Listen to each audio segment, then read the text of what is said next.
الحمد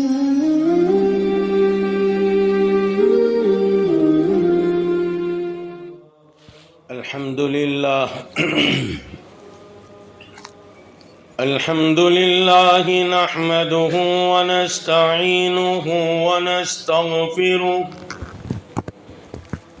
ونؤمن به ونتوكل عليه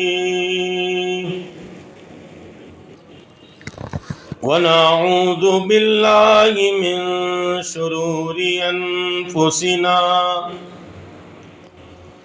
ومن سيئات أعمالنا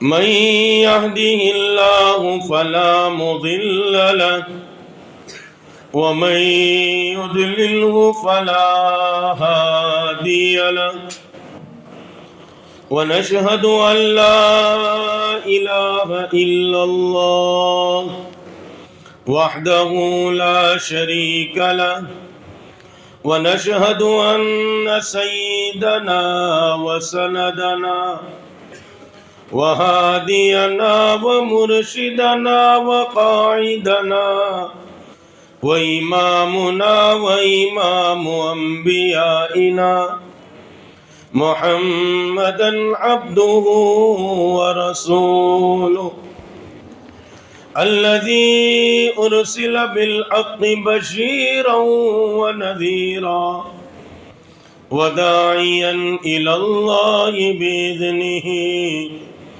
وسراجا منيرا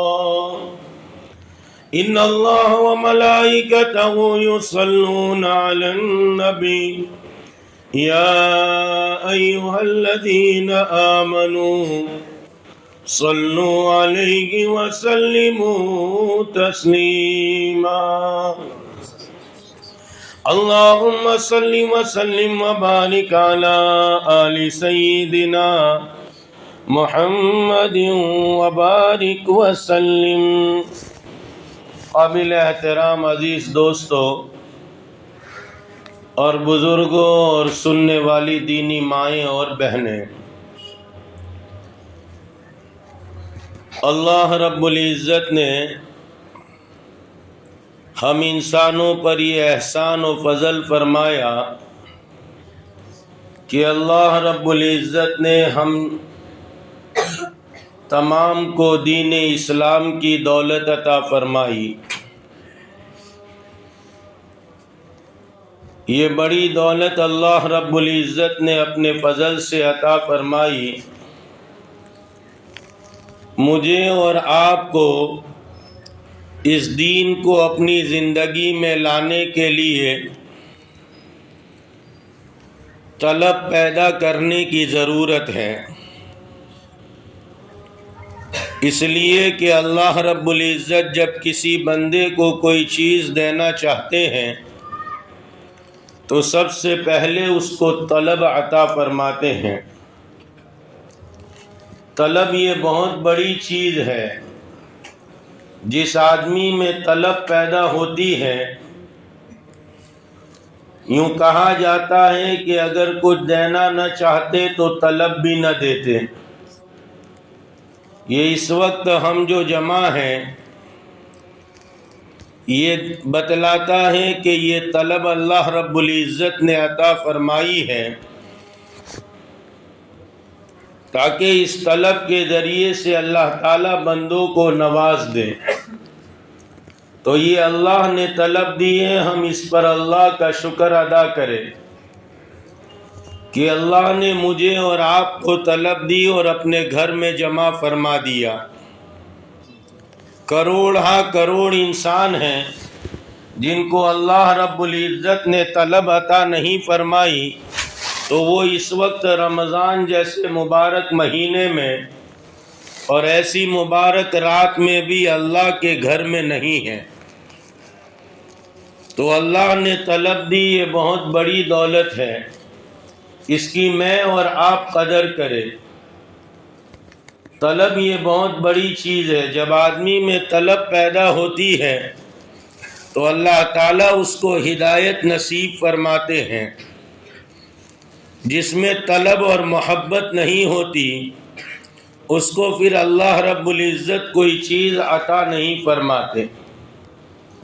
آپ غور کیجئے گا، کائنات کے امام، ہم سب کے افسر محمد الرسول اللہ صلی اللہ علیہ وسلم کو اللہ رب العزت نے مکۃ المکرمہ جیسی مقدس زمین پر بھیجا، اور وہ وہاں بہت سارے انسان تھے لیکن ان کے اندر میں طلب نہیں تھی، تو اتنا بڑا جو ہے وہ ہدایت کا چراغ وہاں روشن تھا، لیکن طلب نہ ہونے کی وجہ سے ان میں سے بہت سارے جو ہے ویسے ہی رہ گئے۔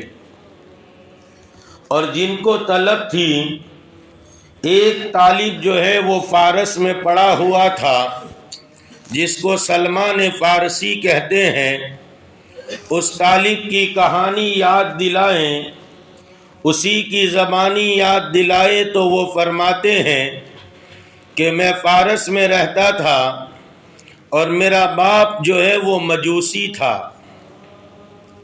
مجوسی وہ لوگ ہوتے ہیں جو آگ کی پرستش کرتے ہیں، وہ آگ کو پوجتے ہیں،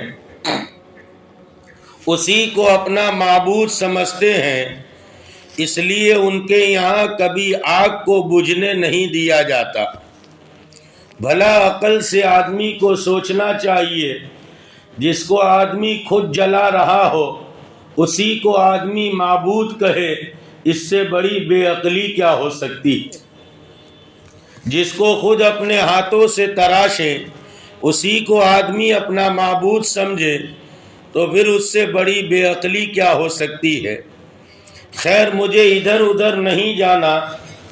سلمان فارسی فارس میں پڑے ہوئے ہیں اور فارس کی سرزمین پر ہے، باپ مجوسی ہے اور مجوسی گھر میں پیدا ہوئے ہیں، لیکن سچی طلب اندر میں موجود تھی۔ جب سچی طلب موجود تھی، سلمان فارسی فرماتے میرا بچپن کا زمانہ تھا، میں بہت چھوٹا ہوا کرتا تھا، لیکن میرے دل میں ایک داعیہ تھا، میرے باپ نے مجھے اس خدمت پر لگایا تھا، یہ آگ جل رہی ہے، اسی میں لکڑی ڈالتے رہو تاکہ یہ آگ بوجھ نہ جائے، یہی ہمارا معبود ہے، اسی کی ہم پرستش کرتے ہیں۔ سلمان فارسی فرماتے ہیں میرے دل میں خیال آتا تھا جس کو ہم خود جلا رہے ہیں وہی ہمارا معبود، یہ کیسے ہو سکتا ہے؟ عقل سلیم گوارا نہیں کرتی، جس کو ہم بنائے، جس میں ہم بیٹریا ڈالے اور وہ پھر چلے۔ سلمان فارسی فرماتے میرے دل میں خیال آتا تھا کہ جس کو میں خود جلا رہا ہوں اسی کی عبادت کی جائے، اسی کو معبود مانا جائے، یہ میری عقل گوارا نہ کرتی تھی، لیکن میرے باپ نے مجھے اپنے گھر میں بند رکھا تھا، مالدار باپ تھا، رب کریم نے بڑا روپیہ دیا تھا، بڑا پیسہ دیا تھا، اب میں گھر میں رہتا تھا، باپ اپنے کام کاج میں رہتا تھا، لیکن اندر میں طلب موجود تھی۔ ایک مرتبہ کسی بیماری نے باپ کو گھیر لیا، اب باپ کی بڑی زمینیں تھی، اس زمینوں سے پیسہ لانا ہوتا تھا، زمین والوں سے پیسہ لانا ہوتا تھا۔ جب بیمار ہو گیا تو باپ نے ایک دن سلمان فارسی سے کہا کہ جاؤ سلمان، تم زمینوں والوں کے پاس اور ہمارا پیسہ لے کر آؤ۔ سلمان فارسی فرماتے میرے تو مقدر بدل گئے، نصیب کے دہانے کھل گئے، جب باپ نے باہر جانے کی اجازت دی میں زمین والوں کے پاس جانے لگا. دلی دل میں کڑتا تھا, دلی دل میں تمنا کرتا تھا کاش کہ کوئی مل جائے جو میرا ہاتھ تھام لے. مجھے اندر میں طلب لگی ہوئی تھی, اندر میں ایک جذبہ بن رہا تھا, ارے اس کو تو کون معبود کہے جسے خود جلایا جاتا ہو, بھلا وہ کیسے معبود ہو سکتا ہے. اس زمانے میں ابھی سرکار دو جہاں سرور کونین محمد الرسول اللہ صلی اللہ علیہ وسلم کا دین ابھی شروع نہیں ہوا تھا, آپ کی نبوت نہیں تھی. اس سے پہلے حضرت عیسیٰ کا زمانہ چل رہا تھا. میرے اور آپ کے آقا کے اور حضرت عیسیٰ علیہ السلام کے درمیان تقریباً 540 سال کا فاصلہ. اس درمیان کوئی نبی نہیں آیا تھا. حضرت عیسیٰ جو دین لے کر آئے تھے, جس کو عیسائیت کہتے ہیں, وہ دین دنیا میں چل رہا تھا. کہا کہ میں نے نکلنا شروع کیا. ایک دن گزر رہا تھا, راستے سے چل رہا تھا, ایک پادری سے ملاقات ہو گئی. سمجھو عیسائیوں کے مولانا سے ملاقات ہو گئی. وہ عیسائی راہب تھا, اس لیے کہ حضرت عیسیٰ کے زمانے میں آپ کی شریعت میں رہبانیت تھی. گھر بار کو تمام چیز کو چھوڑ دیا جاتا تھا اور بندہ اللہ اللہ میں لگ جاتا تھا.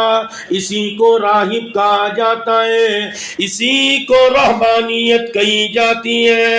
لیکن جب آقا تشریف لائے, کائنات کے امام تشریف لائے, آپ نے فرمایا لا رہبانیت فی الاسلام, اسلام میں رہبانیت نہیں. شادی بھی کرو, اولاد بھی ہو, گھر بار بھی ہو, ان تمام کے ساتھ ان کے حقوق کو ادا کرنے کے ساتھ تم اللہ کے دین کا کام کرو. ان تمام کے حقوق کو ادا کرنے کے ساتھ تم میری عبادت کرو, میری اطاعت کرو. یہ ہمیں سکھایا. وہاں ایسا نہیں تھا بلکہ رہبانیت تھی. ایک راہب گزر رہا تھا, سلمان فارسی فرماتے ارے اسی فارسی کی کہانی سنو, اسی کی زبانی سن لو. وہ فرماتے میں جو ہے وہ گزر رہا تھا, الیک سلیک ہو گئی, ملاقات ہو گئی. اس نے مجھ سے ملاقات کی, میں نے اس سے کہا کون سا دین بہتر ہے اور کون سے دین کو اختیار کرنا چاہیے. میں تو مجوسی ہوں, آگ کو آگ کی پرستش کرنا مجھے سمجھ میں نہیں آتا. اس راہب نے کہا کہ دین عیسائیت کو قبول کر لو اور عیسائیت میں داخل ہو جاؤ. کہا کہ میرے ابا بڑے خطرناک ہیں, مجھے گھر سے باہر نہیں آنے دیتے. کہا میں تو وہاں سے چلا آیا. باپ کو کچھ محسوس ہونے لگا. باپ کہنے لگا سلمان بڑی دیر لگاتا ہے, مجھے تجھ پر شک ہو رہا ہے, ایسا نہ ہو کوئی تیرا دماغ خراب کر دے اور کوئی تجھے غلط راستہ بتا دے. باپ کو فکر ہو رہی.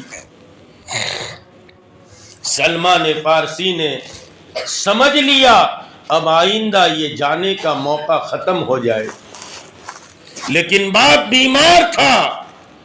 دوسرے دن پھر نکلا. اور میں اپنے کام پر جا رہا تھا، اسی راہب سے ملاقات ہوئی۔ میں نے کہا کہ کیا کیا جائے؟ کہا کہ ملک شام میں بڑے بڑے راہب رہتے ہیں، بڑے بڑے پادری رہتے ہیں، آپ ملک شام چلے جاؤ۔ میں نے کہا میں تو بچہ ہوں، کیسے جاؤں گا، کیا کروں گا؟ کہا کہ قافلہ جائے گا، کسی قافلے کے ساتھ میں آپ کو کر دوں گا۔ اسی راہب نے میری رہبری کی، ایک قافلے کے ساتھ جوڑ دیا۔ عزیزان محترم، آدمی میں جب طلب پیدا ہوتی ہے، جب محبت پیدا ہوتی ہے، اپنے آپ کو کچھ کرنے کی طلب اندر میں پیدا ہوتی ہے، راستے رب کریم کھول دیتے۔ طلب بہت بڑی چیز ہے۔ بہت بڑا علماء کا مجمع تھا، اس میں ایک سوال کسی نے ڈالا، علم کہاں سے شروع ہوتا ہے اور کہاں ختم ہوتا ہے؟ کسی نے کہا الف سے شروع ہوتا ہے، یا پر ختم ہوتا ہے۔ کسی نے کہا الحمد سے شروع ہوتا ہے، والناس پہ ختم ہوتا ہے۔ کسی نے کہا بسم اللہ کی بات سے، اور والناس کی سین پر ختم۔ خیر، بات بہت آئی، بہت دیر کے بعد فیصلہ کن بات یہ ہوئی، علم شروع ہوتا ہے طلب سے۔ آدمی طالب بن جائے، علم شروع ہوتا ہے طلب سے اور ختم ہوتا ہے اطمینان۔ آدمی مطمئن ہو جائے کہ ہم کو تو بہت کچھ آتا ہے، ہم کو تو بہت آتا ہے، ہم چومن دیگرے نیست، ہم اس کو کہتے ہیں ہم چومن ڈنگرے نیست، ہم سے بڑا کوئی نہیں، ہم کو تو سب آتا ہے۔ جہاں آدمی یہ سوچتا ہے وہاں علم کا دروازہ بند ہو جاتا، چاہے دنیاوی امور ہو چاہے اخروی امور۔ بھائی ایک آدمی کاریگری میں لگا ہے، کسی کام کو سیکھ رہا ہے، جب تک وہ طالب بن کے اپنے بڑوں کے قریب رہتا ہے وہ سیکھتا رہتا ہے۔ جس دن وہ سمجھتا ہے مجھے تو بہت کچھ آ گیا، اس دن جو ہے اس کے وہ کاریگری کا دروازہ بند ہو جاتا ہے۔ کہتے ہیں نا ہمارے یہاں بہت ماسٹر کاریگر ہے، تو کسی ماسٹر کے ساتھ رہا ہے۔ ارے سمجھ رہے میری بات، سمجھ رہے؟ تھوڑے لوگ سمجھ رہے، سمجھتے کہ نہیں؟ حضرت سلمان فارسی کو طلب تھی، اس راہب نے پکڑا، ایک شام کے قافلے کے ساتھ روانہ کر دیا۔ حضرت سلمان فارسی فرماتے ہیں میں شام تو پہنچ گیا، اس پادری نے ایک راہب کا جو ہے وہ ایڈریس دیا تھا، اس کا پتہ مجھے معلوم تھا، میں اس پتے تک پہنچ گیا، دیکھا تو وہ ایک بوڑھا آدمی ہے، عمر رسیدہ کمر خمیدہ جہان دیدہ، بہت بوڑھا آدمی ہے۔ میں نے کہا کہ میں تو ابھی بچہ ہوں، مجھے تو بہت کچھ سیکھنا ہے علم، اور یہ تو بوڑھے آدمی ہیں، پتہ نہیں اب جائے یا تب جائے۔ لیکن اندر میں طلب لگی ہوئی تھی، میں ان کی خدمت میں رہنا شروع کر دیا، میں ان کے پاس رہنا شروع کر دیا۔ پہلے لوگ اللہ والوں کے پاس علم حاصل کرنے، تعلق مع اللہ حاصل کرنے کے لیے بچپن میں بھی رہا کرتے تھے۔ بڑے پیر سیدنا عبد القادر جیلانی غوث سمدانی قطب ربانی کے بارے میں ہم نے پڑھا کہ ان کی خدمت میں ایک بچہ رہتا تھا۔ ایک دن اماں چلی آئی بچے کو دیکھنے کے لیے، تو دیکھا جس وقت ماں آئی تو دسترخوان پر بیٹھ کر کھانا کھا رہے تھے۔ بڑے پیر سیدنا عبد القادر جیلانی رحمت اللہ علیہ مرغی کھا رہے تھے اور بچہ جو ہے وہ روٹی اور نمک کھا رہا تھا. ماما ہوتی ہے، اس کے دل میں ممتا کا سمندر ہوتا ہے، اور پھر بیچاری تھوڑی بے عقل بھی ہوتی ہے، ناقصات العقل، کم عقل والی ہوتی ہے. اس کے لیے کہتے ہیں اپنے گھروں کا نظام اپنے ہاتھ میں رکھو. تو جیسا بولتی ویسا نہ، ہم جیسا بولیں گے ویسا. مشورہ تم سے ضرور کریں گے، مشورہ لو ان سے. خیر یہ پھر موضوع بدل جائے گا. تو کیا عرض کر، بچہ نمک اور روٹی کھا رہا تھا اور بڑے پیر جو ہے وہ مرغی کھا رہے تھے. ماما ہوتی ہے، کہنے لگی اللہ والے بنے بیٹھے ہو، بچہ روٹی کھا رہا ہے، نمک کھا رہا ہے اور خود مرغیاں اڑا رہے ہو. حضرت نے کوئی جواب نہیں دیا، کھاتے رہے. جب کھا چکے اس کے بعد حضرت نے ہڈیوں کی طرف اشارہ کیا اور کہا کہ چل، اٹھ کر چلنا شروع کر. وہ ہڈیاں جوڑی اور مرغی بن کے چلنا شروع ہو گئی. پھر ماں کو کہا کہ تیرا بچہ اس مقام پر پہنچے گا تو وہ بھی مرغیاں کھائے گا، گھبرا مت. خیر تو اللہ والوں کے پاس وہ رہبانیت، وہ راہب کے پاس رہنے لگے. سلمان فارسی فرماتے ہیں میں علم سیکھنے لگا. وہ راہب بھی سمجھتا تھا آج نہیں تو کل بہت جلد میری باری آنے والی ہے. وہ سمجھدار تھا، مجھے قریب بلا کر کہنے لگا جب تک میری زندگی ہے، جب تک جان میں جان ہے، میرے پاس رہنا. جب میرا انتقال ہو جائے ایڈریس لکھ کر دیتا ہوں، پتہ لکھ کر دیتا ہوں، نام لکھ کر دیتا ہوں، اس راہب کے پاس چلے جانا. چند دن گزرے سے تھے، انتقال ہو گیا. میں فوراً اس راہب کے پاس چلا گیا. میری تو قسمت ایسی پھوٹی تھی، میں جس راہب کے پاس پہنچا وہ بھی بڑی عمر کے تھے، وہ بھی جوان نہیں تھے. میں نے کہا یہ بھی آخری لمحات کے چند دنوں کے گراہک ہیں، لیکن طلب اندر تھی. ان کے پاس رہنا شروع کیا. چند ہی دن یہاں تو گزرے تھے، میں رونے لگا کہ آپ تو بڑے بیمار ہیں، آج نہیں تو کل چلے جائیں گے، میرا کیا ہوگا؟ کہا بیٹا گھبرا مت، میرا اگر انتقال ہو جائے تو فلاں بڑے راہب کے پاس چلے جانا. بڑے راہب کا نمبر دیا. سلمان فارسی فرماتے ہیں اسی شام میں نے اپنا سامان اٹھایا، اس راہب کے پاس پہنچ گیا. لیکن کیا کرے، رب کریم کی ذات بھی بڑی جو ہے وہ ذات ہے، وہ بھی جو ہے وہ ایسے حالات پیدا کرتی ہے. جب میں تیسرے راہب کے پاس پہنچا، میں نے جا کر دیکھا وہ تو بہت بڑی عمر کے تھے، ان دو سے زیادہ بڑی عمر کے تھے. لیکن دوسری مصیبت یہ تھی، میں جب ان کے قریب پہنچا ان کے پاس بہت زیادہ سونا تھا، بہت زیادہ سونے کی اینٹیں تھیں اور چھپا چھپا کر رکھتے تھے. میں نے کہا یہ تو دنیا دار آدمی، اس سے تو اچھا وہ دو تھے. میں یہاں کہاں پھنس گیا؟ میں رویا کرتا تھا، کڑا کرتا تھا، او میرے پروردگار، او مالک جو ہے مجھے صحیح راستہ دکھلا دیجئے. اندر میں طلب موجود تھی نا، رب کریم نے ایسا نظام چلایا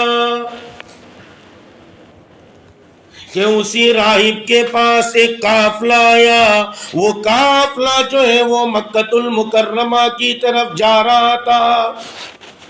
اس راہب نے جب مجھے روتا ہوا دیکھا کہا بیٹا کیا بات ہے, کیوں رو رہے ہو؟ کہا کہ آپ کی عمر کے آخری سانس ہے اور میں یہاں اکیلا بچہ ہوں, اب میرے دین کا کیا ہوگا؟ میں تو علم طلب کرنے آیا تھا اور میں تو جو ہے وہ کچھ سیکھنے آیا تھا, میرا کیا ہوگا؟ اس راہب نے مجھ پر ترس کھایا اور یوں کہا میں تجھے ایک بات بتلاتا ہوں, تو یثرب کی طرف چلا جا. اب قریب زمانہ ہے کہ وہ نبی آنے والے ہیں جس کی نبوت کے بعد اللہ تعالیٰ نبوت کے سلسلے کو ختم کر دے. کہا کہ یثرب کی طرف چلا جا, یہ وہ شہر ہے جو کھجوروں والا شہر ہے. کہا میں تو بچہ ہوں کیا کروں گا؟ کہا کہ یہ مکہ کا قافلہ ہے, اسی کے ساتھ چلنا شروع کر دے. کہا کہ میں اس قافلے کے ساتھ چلنا شروع کر دیا. یہ قافلہ مکہ کی طرف جا رہا ہے. میں تو بچہ چھوٹا لونڈا, قافلے والوں نے مجھے مکہ لے جا کے بیچ دیا. کہا کہ یہ ہمارا غلام ہے, حالانکہ میں تو آزاد تھا, لیکن غلام بول کر بیچ دیا. دیکھو جب طلب صادق ہوتی ہے, سچی طلب انسان میں ہوتی ہے, تو سلمان فارسی بعد میں خود فرماتے ہیں اگر مکہ والوں نے مجھے نہ بیچا ہوتا تو میں مدینہ کیسے پہنچتا. کہا کہ مکہ کے بازار میں میری بولی لگائی, آواز لگائی, یہ غلام ہے, کوئی خریدنا چاہتا ہے کیا؟ ایک مدنی آدمی, ایک یثرب کا آدمی کھڑا ہوا, اس نے مجھے خرید لیا, اپنے ساتھ لے کر چلنا شروع کیا. اب تو میں تو غلام تھا, مالک جو کہے, آقا جو کہے اسی کو ماننا تھا. اس نے لے جا کر مجھے کھجور کے باغیچے میں چھوڑ دیا. لیکن چلتے ہوئے اس راہب نے مجھے ایک مجھ پر بڑا احسان یہ کیا تھا کہ تیرے پاس کاپی ہو دے, میں کچھ بات لکھ دیتا ہوں. اس راہب نے بات لکھی تھی, یثرب چلے جانا, وہاں پر ایک نبی آئیں گے جو مکۃ المکرمہ میں پیدا ہوں گے, آپ کو مکے والے جب نکالیں گے وہ یثرب پہنچ جائیں گے. کھجوروں والی جگہوں میں ہوں گے, ان کی 3 علامت لکھتا ہوں, وہ صدقے کو قبول نہیں کریں گے, صدقے کو قبول نہیں کریں گے. دوسری علامت لکھی, ہدیے کو قبول فرمائیں گے. ہدیہ قبول کرنا چاہیے, چھوٹا ہو بڑا ہو, 10 روپے ہو 2 روپے ہو, ہدیہ ہدیہ ہوتا ہے. کہاں ہدیہ قبول فرمائیں گے. تیسری علامت یہ لکھی, ان کے جو ہے وہ پشت پر, ان کی گردن کے نیچے مہر نبوت ہوگا. سلمان فارسی فرماتے میں نے اس بیاض کو کھولا, میں نے ان 3 نشانیوں کو پڑھا, لیکن میں تو غلام تھا, باغیچے میں کام کیا کرتا تھا. ایک دن جو ہے باغیچے کے قریب سے کوئی گزر کر گیا, کسی نے آواز لگائی یہ رسول ہے. میرے دل میں ایک دم سے طلب پیدا ہوئی, میں نے کہا آقا سے کیا یہ رسول ہے جس کا نام محمد ہے؟ اس نے ایک چماٹ لگائی اور کہا کہ تو اپنا کام کر, تیرا کام باغیچے میں کام کرنا. مار بھی کھائی, حالات بھی سہے, مکہ کی بازار میں بیچا بھی گیا, لیکن اندر میں طلب تھی, اندر میں طلب صادق تھی. کہا جب یہ بات میں نے کہی, غصے میں اس نے ڈانٹا مارا, میں اپنے کام میں لگ گیا، کام کر رہا تھا، کام کرتے کرتے آنکھیں اشک بہا رہی تھی، کاش کہ وہ دن آ جائے، کاش کہ وہ وقت آ جائے، کوئی گھڑی ایسی آ جائے جیسے وہاں باپ کی چنگل سے نکلا تھا، آج اس مالک کی چنگل سے چھڑا دیجئے۔ ایک دن کام ختم کر کے کسی طرح باغیچے سے نکل گیا، پھر یاد آیا کہ نشانیاں بھی تو لکھی پڑی تھی، ایک جگہ سے صدقے کی کھجوریں اٹھائی اور حضور کی خدمت میں پتا چلا کہ آپ قبا تشریف لائے ہیں۔ میں آپ کے پاس قبا چلا گیا، آپ جو ہے اپنے اصحاب کے ساتھ جلوہ افروز تھے، بڑی دیر تک مجلس چلتی رہی، پھر اس کے بعد میں نے آپ کی طرف دیکھا، آپ نے میری طرف نگاہ فرمائی اور آپ فرمانے لگے، اجی جناب کچھ کہنا چاہتے ہو کیا؟ میں جلدی سے اٹھ کر گیا، رومال کھولا، آپ کی خدمت میں کھجوریں پیش کی، فرمایا یہ کس چیز کی کھجوریں؟ کہا کہ آقا یہ صدقے کی کھجوریں۔ کہا لے جاؤ، ہم صدقہ نہیں لیتے، اس لیے جو آل رسول ہوتے ہیں امت کی ذمہ داری ہے، اگر غربت میں ہے تو ان کو صدقے یا زکوٰۃ سے مدد نہ کرے، ان کو للہ سے مدد کرے۔ اگر واقعی آل رسول ہے تب اللہ کے رسول کا ہم پر احسان ہے۔ محمد نہ ہوتے تو کچھ بھی نہ ہوتا،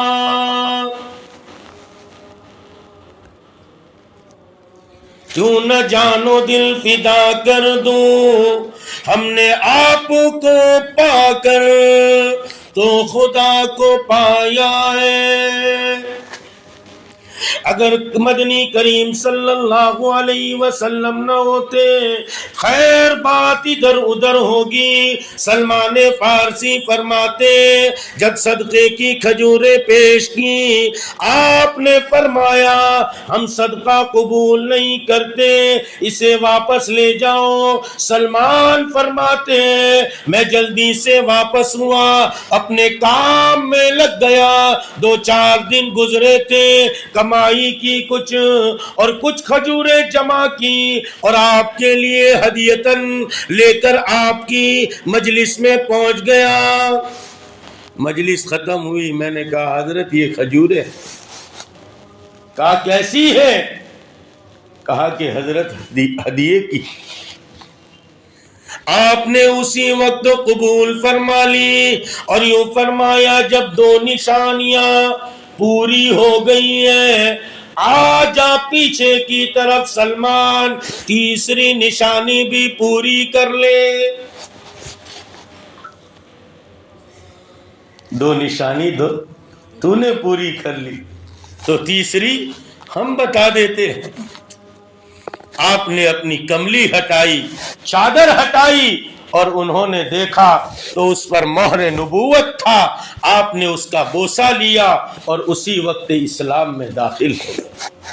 جب آدمی میں طلب ہوتی ہے تو فارس سے اٹھاتے ہیں، ملک شام میں لے جاتے ہیں اور شام سے مکہ المکرمہ لاتے ہیں اور مکہ میں غلام بنا کر بکواتے ہیں تاکہ یہ یثرب تک پہنچ جائے، اور یثرب میں ایسے حالات پیدا کرتے ہیں کہ وہ حضور تک پہنچ جائے۔ مسجد نبوی سے قبا تو بہت دور ہے، محمد کو قبا تک لاتے ہیں اور جو ہے وہ سلمان فارسی کو وہاں لاتے ہیں۔ جب طلب ہوتی ہے اللہ تعالیٰ نوازتے ہیں، اس لیے یہ مجلس میں آنا یہ طلب کی علامت ہے۔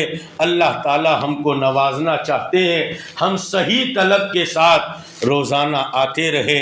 صحیح طلب کے ساتھ جہاں کہیں اللہ والوں کی مجلسیں ہو، جہاں کہیں جو ہے وہ دین کی مجلسیں ہو، لیکن پہلے دیکھ لے کہ ہم کس کی مجلس میں جا رہے ہیں، خوب اچھی طرح سے جانچ لے، اس لیے کہ دین کے نام پر گمراہیاں بہت چل رہی، اس لیے اپنے عقائد کی حفاظت کرے، طلب صادق کے ساتھ چلتے رہے۔ اللہ تعالی ہم سب کو حسن خاتمہ نصیب فرمائے، سچی طلب پر اللہ تعالی ہم سب کو نواز دینے کا فیصلہ فرمائے۔ وآخر دعوانا ان الحمد للہ رب العالمین۔